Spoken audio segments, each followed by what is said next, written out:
마태복음 13장은 비유장으로 잘 알려져 있습니다. 모두가 하나님의 나라에 관한 비유를 말씀하고 계신데요. 마태복음 13장 안에는 7개의 비유가 나옵니다. 근데 이게 서로 짝을 이루는 비유들이에요. 두 개가 하나씩 묶여져서 앞에 6개의 비유를 말하고 마지막에 있는 7번째 비유는 단독으로 서서 이제 하나님 나라가 어떤 곳인지를 잘 설명해 줍니다. 예수님이 하신 방식이 참 독특하다고 생각되는 것은 이 한 가지 사실을 이야기하실 때 하나의 사실들만 말하시는 것이 아니고 여러 가지를 복합적으로 이야기해 가시면서 그 사실 하나를 더 풍성케 하신다는 데 있습니다.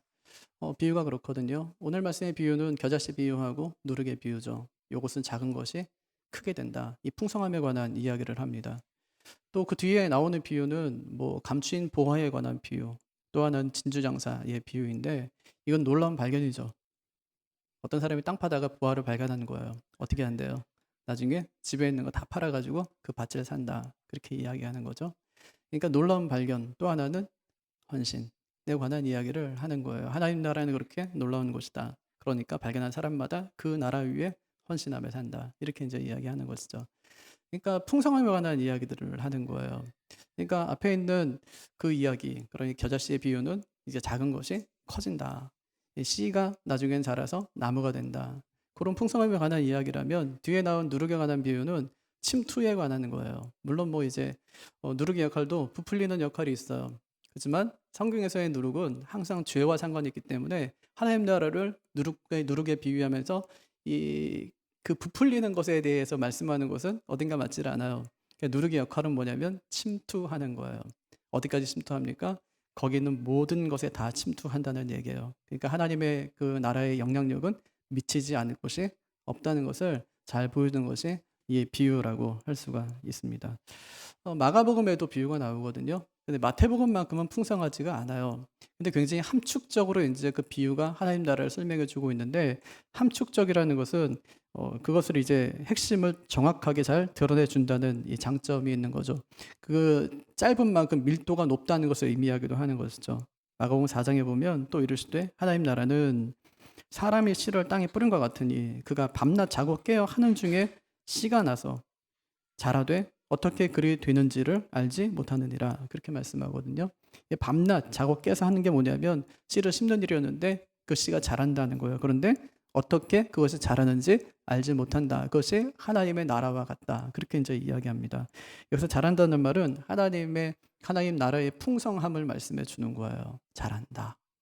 원문의 의미를 살펴보니까 쑥쑥 자란다는 의미예요. 쑥쑥 자란다. 마치 이제 어저께 콩나물 시루에다가 물 한 바가지 부었는데 아침에 자고 일어나 보니까 이만큼 자라 있는 거예요. 코로나 때문에 우리 아이들 많이 못 봤잖아요. 근데 이제 오랜만에 본 아이들 보니까 엄청 커 있어요. 쑥쑥 자라는 거죠. 우리는 늙는데 아이들은 크죠. 우리는 근심이 가득한데 아이들은 만나니까 반갑다고 하죠. 그죠? 그러니까 이제 하나님 나라의 특성이 뭐냐면 쑥쑥 자란다는 거예요. 자란다는 것에는 두 가지가 있어요. 하나는 이제 풍성함은 두 가지 의미가 있어요. 하나는 이제 넘쳐 흐르는 게 풍성한 거예요. 넘쳐 흘러요. 하나님 나라는 넘쳐 흐르는 곳이에요. 또 하나는 이렇게 쑥쑥 자라나는 거예요. 크기가 외형이 커지는 것. 이제 그것은 이제 풍성하다고 이제 이야기하는 것이죠. 그래서 어떤 학자들은 예수님이 오셔서 하신 일을 가리켜서 이 사회학적인 용어를 사용해서 하나님의 운동이다. 예수님의 운동이다. 하나님 나라의 운동이다. 그렇게 이야기하는 분들이 계십니다. 그만큼 하나님 나라가 역동성이 있다는 것이죠. 어떻게 시작됐나요? 아주 작은 것에서부터 시작돼요. 어디서부터 시작되나요? 예수님이 베들레헴 그 마구간에서 태어나시는 것으로부터 하나님 나라가 시작되는 거예요. 예수님 혼자 시작했어요. 아무도 주목하지 않았어요. 왜냐하면 예수님께서는 베들레헴 저 마구간에서 혼자 태어나셨기 때문에 주목하지 않았어요. 근데 그분이 12명의 제자를 부르세요. 그리고 12명이 70명이 돼요. 70명이 120명이 돼요. 120명이 3,000명, 5,000명으로 확장되더니 예루살렘 교회가 몇만 명 교회가 되는 거예요.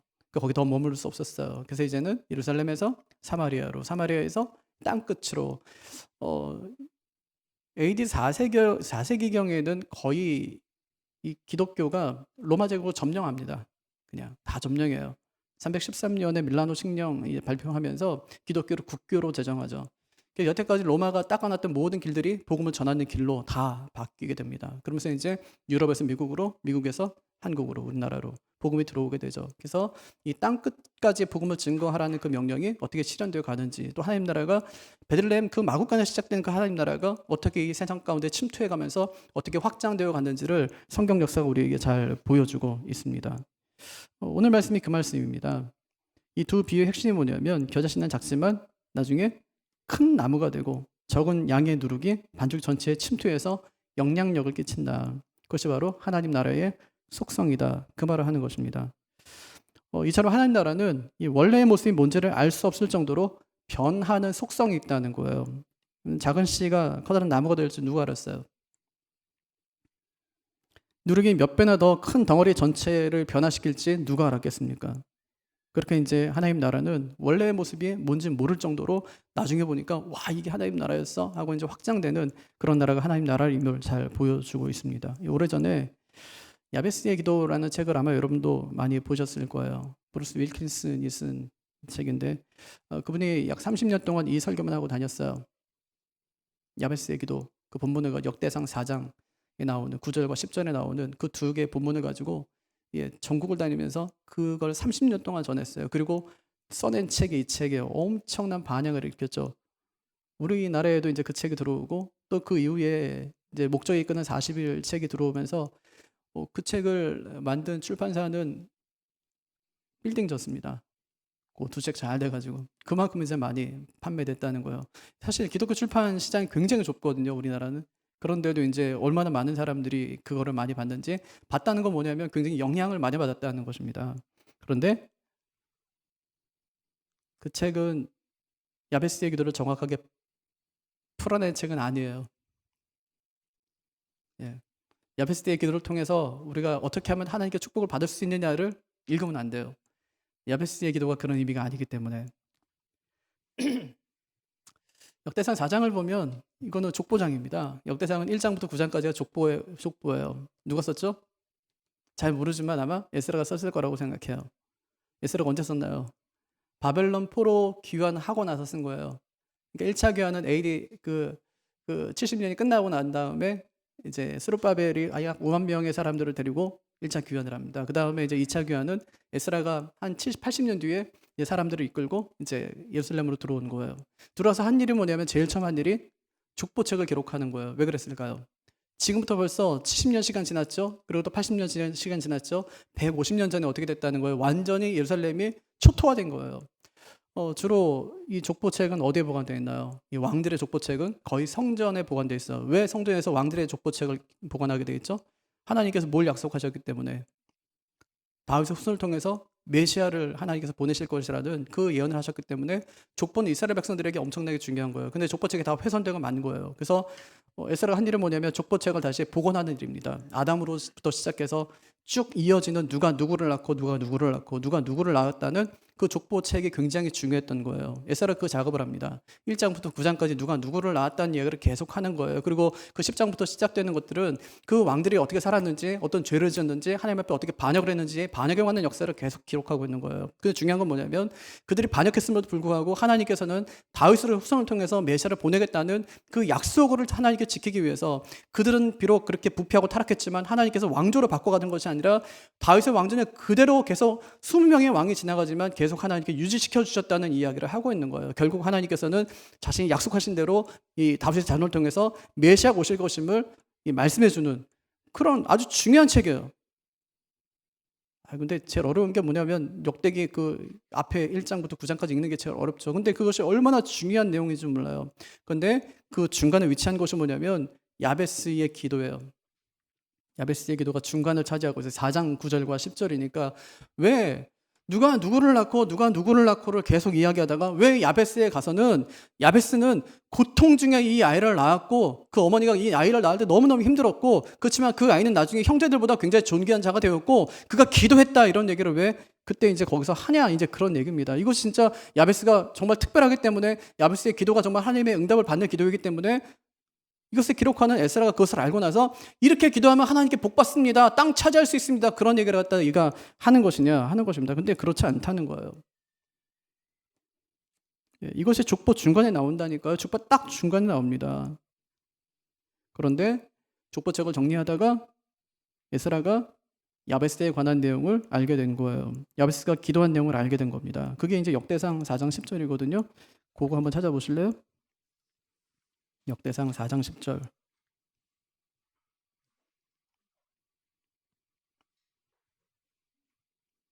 제가 한번 읽어볼게요. 야베스가 이스라엘 하나님께 아뢰어 이르되 주께서 내게 복을 주시려거든. 이거는 복 달라고 떼쓰는 건가요? 주께서 내게 복을 주시려거든. 우리는 어떻게 하죠? 복 주세요. 복. 복 주셔야 살죠. 돈 주세요. 그래야 살죠. 이렇게 하잖아요. 근데 아니에요. 주께서 내게 복을 주시려거든. 순수하죠? 다른 의미가 전혀 가미되어 있지 않은 그런 내용이에요. 뭘 달라고 그러는 거예요? 나의 지역을 넓히시고. 뭘 달래요? 땅 달라는 얘기예요. 영토를 확장시켜 달라는 얘기예요. 어떤 땅 말할까요? 그러면 개인적인 땅을 말할까요? 이게 족보 중간에 끼어 있다는 것을 명심하세요. 지금은 포로에서 귀환해서 이스라엘의 땅이 아직까지 완전히 다 회복되지 못한 상황입니다. 그때 그거 뭘 달라고 그러는 거예요? 땅 주세요. 영토 주세요. 이렇게 이야기하는 겁니다. 그럼 그게 무슨 땅이겠어요? 빼앗긴 이스라엘의 영토를 의미하는 거예요.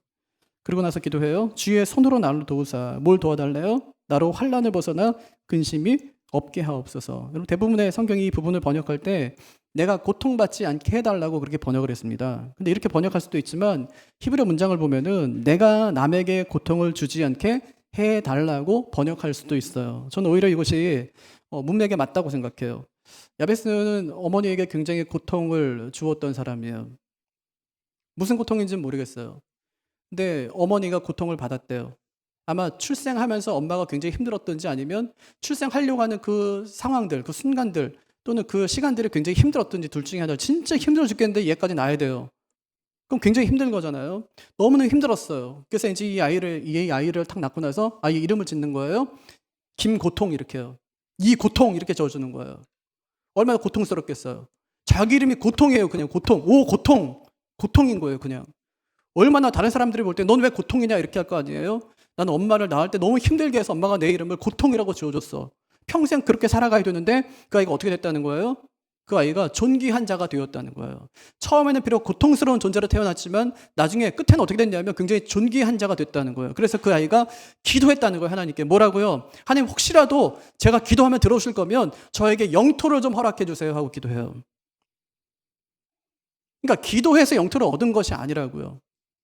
기도해서 존귀한 자가 된 것이 아니에요. 존귀한 자예요.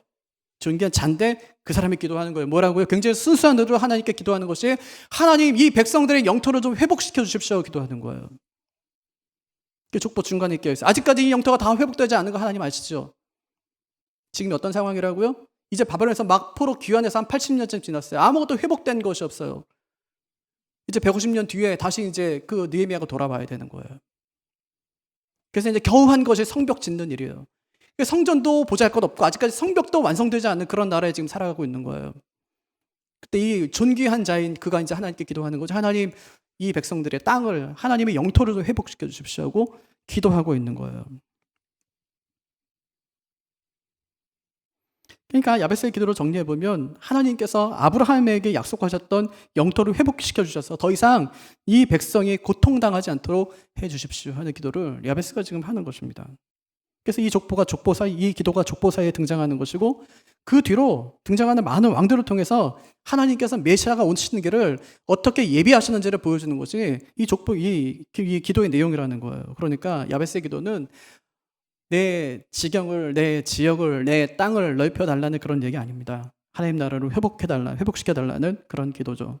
그럼 혹시라도 여러분의 가정이나 사업장에 이 구절이 붙어 있으면 이 말씀을 보시면서 하나님 나라를 더욱더 사모하는 그런 분들이 되시기를 바랍니다. 하나님 나라를 정말 확장하기 위해서 기도하는 그런 분들이 꼭 되시기를 바랍니다. 단순히 확장만을 구해서는 안 돼요. 하나님 나라는 이 땅의 제국이 아니니까. 제국은 뭐냐면 군대 이끌고 옆나라 침공해서 그 나라 우리나라 만드는 것이 그것이 제국입니다. 하지만 하나님 나라 확장의 목적이 있지 않아요. 왜 그럴까요? 이미 하나님 나라는 땅끝까지 이르렀기 때문에 하나님이 통치하는 모든 나라가 하나님의 나라이기 때문에 하나님 나라는 더 이상 확장될 것이 없습니다. 하나님께서 만드신 세상은 그냥 그 자체가 하나님 나라인 거예요. 하나님의 주권을 가지고 하나님께서 행사하시는 것입니다. 그러니까 우리는 하나님 나라 확장을 해서 가지 않아요. 예를 들면 십자군 운동이 바로 그런 것 아닙니까? 성지 탈환을 목표로 해서 남의 나라 짓밟고 침공한 거 아니에요? 그것이 아니에요. 하나님 나라는 그런 것이 아니라는 것입니다. 오늘 말씀에 나오는 겨자씨 비유 역시 크게 확장돼가는 하나님 나라를 말하는 것이 아니라 하나님 나라에 대한 좀 더 본질적인 것에 관해서 이야기합니다. 이 비유가 말하는 핵심이 뭘까요? 하나님 나라는 세상 전부를 품는다는 거예요. 그래서 어디에 강조가 있냐면 하나님 나라는 세상의 모든 생명들을 사랑하며 품는 나라라는 것에 강조가 있는 것입니다. 그래서 이 겨자씨 비유의 초점은 겨자씨가 자라서 큰 나무가 된 다음에 새들이 와서 깃든다는 것에 있어요. 새들이 와서 깃든다는 거예요. 그렇지 않다면 겨자씨가 크게 자랄 이유가 없다는 것을 말씀해 주는 것이죠. 여러분의 사업장이 왜 커지기를 바라세요? 왜 직장에서 여러분 승진하기를 원하세요? 왜 연봉이 높아지고? 왜 성공해야 된다고 생각하세요? 우리 외연이 확장되면 더 많은 사람들에게 나눠줄 수 있을 거라고 생각해요. 하지만 그렇지 않아요. 그것은 외연의 확장과 상관없이 하나님의 진정한 통치가 이루어지면, 그리고 내가 가진 것이 좀 없고 부족하고 보잘것 없어도 나눌 수 있는 사람이 되는 거예요. 아무리 많은 것을 가졌어도 나눌 수 없는 이유는 뭐냐면 이 하나님의 진정한 통치가 내 안에서 이루어지지 않기 때문에 그런 것입니다. 우리 주변 한번 보세요. 돈이 많다고 나누던가요? 부자인데 부자가 정말 가난한 사람들 편에 서서 가난한 사람들과 함께 어울리면서 그들과 함께 먹고 자고 그들의 필요를 채워주던가요? 천만의 말씀이에요. 가끔 가다가 정말 생활이 어려우신 분들이 교회 찾아오실 때가 있어요. 목사님 뭐 돈 좀 주세요. 그렇게 해요. 뭐 1,000원만 주세요 하는 분도 계시고 차비 좀 주세요 하는 분들도 계세요. 그래서 하는 얘기가 뭐냐면 목사님 큰 교회 가면 안 줘요. 그래요. 우리 교회는 작은 교회라는 거예요. 목사님 큰 교회 가면 안 줘요. 그래요. 들어오지도 못하게 해요. 이제 그래요. 돈 많으면 더 많이 구제할 수 있을 것 같다고요? 아니요. 천만의 말씀이에요.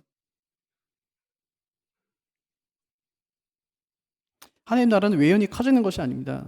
겨자 나무가 된 것이 하나님 나라가 아니라는 거예요. 새들을 깃들게 하는 것이 그것이 하나님 나라임을 말씀해 줍니다. 새들을 품어주는 것이 그것이 하나님 나라라는 것입니다.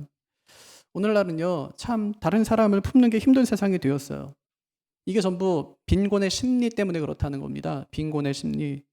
제가 어저께 한 인터넷 매체에서 1970년 11월 13일 한 청년의 죽음과 2020년 10월 25일의 죽음을 다룬 기사를 봤습니다. 전태일의 죽음과 이건희의 죽음이었어요. 전태일은요, 우리는 기계가 아니다. 일을 쉬게 하라. 노동자들을 혹사시키지 말라. 이렇게 외치면서 평화시장에서 휘발유 붓고 분신해서 그냥 죽었어요. 이건희는 한국 자본가를 대표하는 사람 아닙니까? 전태일의 유언은 배가 고프다는 말이었어요. 이건희는요, 상속세만 10조 이상을 남기고 죽었습니다. 한 사회학자가 그러는 거예요. 세상 한쪽에서는 너무 많아서 걱정이고 다른 한쪽에서는 없어서 걱정인데 이게 전부 분배의 원리가 잘못됐기 때문이라는 것입니다. 저는 그 말이 어느 정도 옳다고 생각해요. 우리가 선한 책임감을 가진다면 인류의 빈곤 문제는 생각보다 쉽게 풀릴 수도 있다고 생각합니다. 근데 그걸 알면서도 왜 나누지 못할까요? 왜 돈이 수백억 있는 사람이 그 돈을 통장에 쌓아놓고 다 쓰지도 못하고 그냥 죽고 마는 걸까요? 이게 전부 빈곤의 심리 때문이라는 거예요. 빈곤의 심리는 사람을 핍절하게 만든답니다. 그래서 많이 있어도 늘 부족하고 불안하게 만든다는 것입니다. 그런데 32절에서 깃들이다라는 그 말은 휴식처 그런 뜻이에요. 휴식처. 겨자나무가 하는 일은 새들이 와서 그냥 쉬게 해주는 일이에요. 특별한 거래야 하나님 나라에 이루는 것이 아닙니다. 그냥 겨자나무가 그냥 새들만 품어주면 그것이 그냥 하나님의 나라가 된다는 것입니다. 우리가 일상에서요, 하나님 나라를 이루며 사는 것은 그렇게 어려운 일이 아니에요. 큰 나무가 됐으면 나그네에게 그늘을 좀 내주라는 것입니다. 새들이 와서 쉴 수 있도록 그들을 품어주라는 것입니다. 근데 우리는 하나님 나라를 너무 거창하게 생각해요. 엄청난 일을 해야 하나님 나라인 줄 압니다. 하지만 그렇지 않다는 거예요. 여러분 장사를 하면서요, 얼마든지 하나님 나라 이루면서 장사할 수 있어요.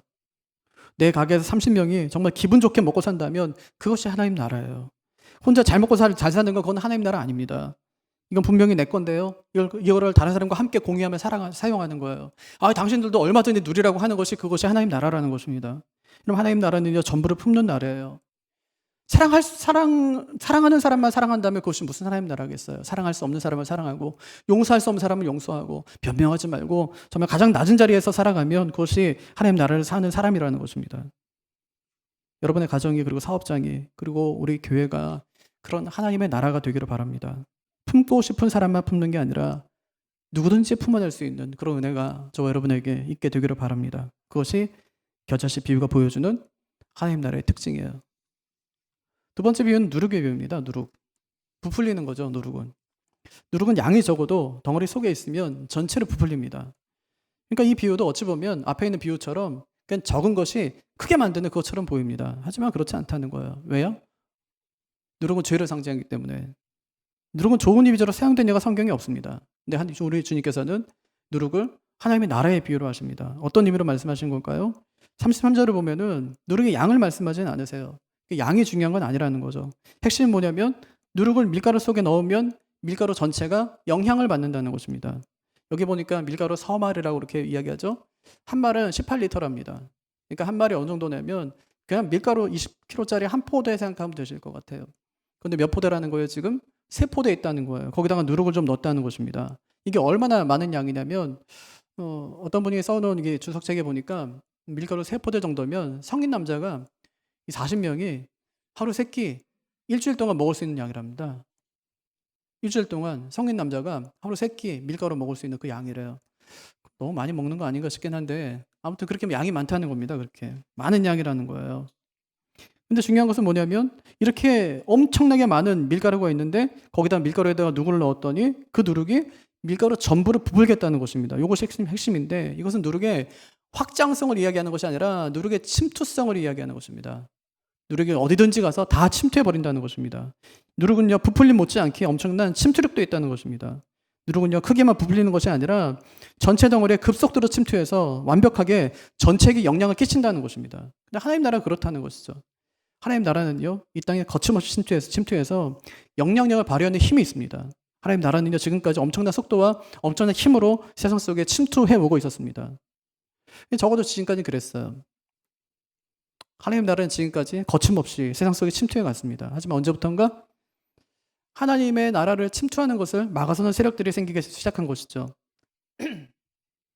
1980년대 또 90년대만 해도 정말 한국교회는 거침없이 진짜 세상에 침투해 갔습니다. 1970년대에 엑스플로 그 대집회 한번 보십시오. 뭐 100만 명이 모였잖아요, 여의도에. 또 1980년대 여의도 집회, 1990년대에 경배 찬양, 정말 수십만 명에서 정말 100만 명까지 많은 사람들이 한 자리에 모여서 나라와 민족을 위해서 기도하고 하나님 나라가 임하도록 기도하고 또 찬양했던 때가 있었습니다. 제가요, 신학교에 입학할 때만 해도 그때는 정말 신학교란 이름만 붙이면 문전성시를 이루던 그런 때가 있었습니다. 정말 하나님 나라를 위해서 헌신하려고 하는 그 청년들이 교회들마다 많이 일어나던 그런 세대가 있었습니다. 하지만 지금은요, 한국교회는 무너질 대로 무너져 버렸고 교회 쇠퇴와 함께 신학교들은 지금 줄줄이 지금 폐교 위기에 놓여 있습니다. 젊은 청년들 중에는 어느 누구도 신학교에 가지 않으려고 하는, 교회가 재미없으니까요. 교회가 성장을 멈췄으니까요. 교회가 잘 나갈 때는, 교회가 한참 부흥될 때는, 예수 믿는 사람들이 막 일어날 때는, 그때는 청년도 함께 덩달아 일어났었는데 이제는 청년들이 다 쇠퇴하고 말았죠. 침체하고 말았어요. 프랑스 대혁명 이후에 유럽에서 시작된 그 영누룩 현상이 이제는 미국을 거쳐서 한국에서도 강하게 일어나고 있는 것입니다. 그리스도인들이 신앙생활하는 거 좋지만 교회에서만 하라는 거예요. 교회에서만. 이러한 세속주의의 도전이 하나님 나라의 침투를 막아서는 것입니다. 근데 이 도전이 참 두려운 것은 머지않아서 명령이 될 수도 있기 때문입니다. 명령이 된다는 것은 법이 될 수 있다는 말이에요. 따라서 우리는 세상 속 살지만 세상의 가치에 지배된 채 살아서는 안 됩니다. 우리가 세상의 영향 아래 있는 게 아니라 세상의 복음과 하나님 나라의 영향 아래 있게 해야 된다는 말입니다. 우리가 그 일을 위해서 부름받았고 우리가 글쎄 좋은 군사가 되어서 하나님 나라를 세상 속에 침투시키는 그 일을 감당해야 된다는 말입니다. 어떻게 하면 좋을까요? 어떻게 하면 무엇으로 우리가 세상 속에 하나님 나라를 침투시킬 수 있을까요? 어떻게 하면 하나님 나라를 가지고 세상 가운데 우리가 들어갈 수 있을까요? 어떻게 하면 우리 하나님 나라를 가지고 가정으로 들어가고 어떻게 하면 직장으로 들어가고 사업장으로 어떻게 가지고 들어갈 수 있을까요? 저는 그 대답을 서서평 선교사에게서 찾고 싶어요. 요즘 어떤 책 읽을까 고민하는 분이 계시면 서서평 선교사 평전을 한번 읽어보시기를 바라요. 책은 못 읽는다 죽어도. 그러면 CGN TV에서 나온 서서평 천천히 평온하게라는 다큐멘터리 영화를 한번 보시기를 바랍니다. 그녀는 1912년에 33살의 나이로 우리나라에 들어왔어요. 독일계 미국인입니다. 간호사였고요. 들어왔어요. 얼마나 선교를 열심히 했는지 18년 만에 고국으로 돌아간 거예요. 엄마 보러. 근데 그녀를 엄마가 봤어요. 18년 만에. 근데 거짓골로 나타난 네 모습을 보니까 내가 너무 창피해서 너와 함께 있을 수 없으니 어서 내 눈앞에서 사라지라. 엄마가 그렇게 얘기했어요. 50세가 넘은 딸에게. 70세가 넘은 엄마가 18년 만에 만난 그 엄마가 거짓걸로 네 앞에 서 있는 네 모습 보기가 힘드니 빨리 내 앞에 사라지라고. 당신은 미국 교회 형편도 별로 안 좋아요. 선교 후원도 받을 수 없습니다. 이 서수평 선교사는 늘 가난한 사람들과 있는 거예요. 노숙해요. 그냥 여자인데. 가난한 사람들과 길거리에 자는 거예요. 너무 지저분하죠. 한국에 들어온 선교사들조차도 함께 교제하려고 하진 않았습니다. 근데 그녀의 그런 이야기가 100년 동안 묻혀있다가 그녀가 이 땅에 선교하기를 시작한 지 100년 만인 2012년에 그녀의 묻혀졌던 숨겨졌던 헌신적인 이야기가 소개됐습니다. 어려운 사람을 돌보며 평생 행복하게 살았다는 서서평 선교사. 영양실조로 죽다. 이것이 22년 동안 한국에서 열심히 선교한 서서평 선교사의 일생을 요약한 한 문장입니다. 그녀는 호남 지역에서 참 어려운 사람들과 살았어요. 매달 500명 정도를 만났대요. 주로 누굴 만나냐면 나병 환자들이에요. 누굴 만나냐면 여인들을 만나는 거예요. 나병 환자 치료하고 여인들 교육하고 평생을 거기에 헌신했던 또 투신했던 여인이었습니다. 빈민의 대목, 나병 환자들의 어머니, 55세인 1934년 영양실조로 사망하고 말았습니다. 그가 죽었다는 소식을 듣고 선교사들이 찾아왔어요. 그리고 그녀의 침대에서 다음과 같은 좌우명을 발견했습니다. 바보야, 성공이 아니야, 섬김이야.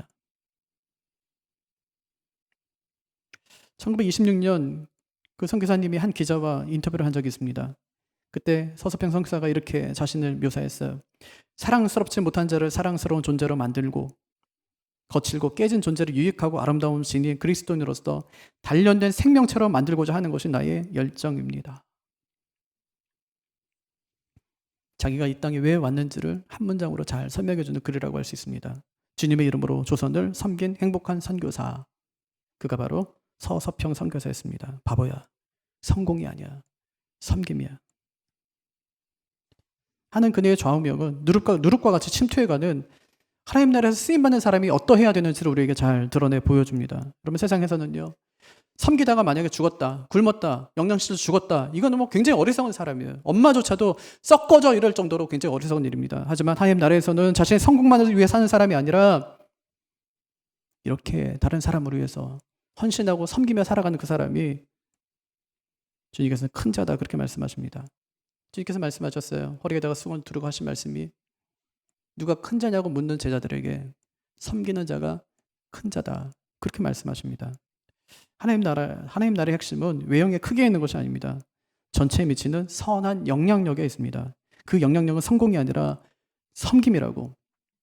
그녀가 죽은 지 70년이 되었지만 그 목소리는, 그 음성은 우리에게도 지금까지 생생하게 전해지고 있습니다. 하나님 나라는요, 작은 겨자씨 하나가 최대한 성장해서 자신의 유형을 뽐내는 것이 아니라 세상에 있는 온갖 사람들이 그 가지에 깃들어서 잠시 쉬고 힘을 얻는 그 인생과 교회가 되는 것이 그것이 하나님 나라라고 말씀해 주십니다. 또 하나님 나라는 전체에 비하면 아주 적은 양의 그 누룩이었지만 그 누룩이 반죽 전체에 영향을 주고 또 침투하고 선한 영향력으로 확장시켜가는 그 모습이 하나님 나라임을 잘 말씀해 주고 있습니다. 서수평 선교사는 그 선한 영향력을 섬김이다 그렇게 이야기해 줍니다. 그럼 하나님 나라는 끊임없이 확장되어 가야 합니다. 확장의 목표는 세상을 뒤집어서 그냥 세상을 집어삼키는 것이 아니라 세상으로 하여금 하나님의 나라에 들어와서 평안과 쉼을 맛보게 하는 것이 그것이 하나님 나라의 목적임을 꼭 기억하시기를 바랍니다. 하나님 나라가 확장되는 일에는 우리의 끊임없는 침투가 필요합니다. 그 침투는 섬김을 통해서 이루어진다는 것도 명심하시기를 바랍니다. 우리 교회가 또 나의 가정이 또 나의 직장과 사업장이 하나님 나라가 되기를 바랍니다. 누구든지 다 품어주고 다 들어오게 하여서 평안을 맛보는 곳이 되기를 바랍니다. 무엇보다 섬김으로 세상을 침투해가는 그런 하나님 백성들, 또 하나님 나라 확장해가는 우리 모두가 되기를 주님의 이름으로 축복합니다.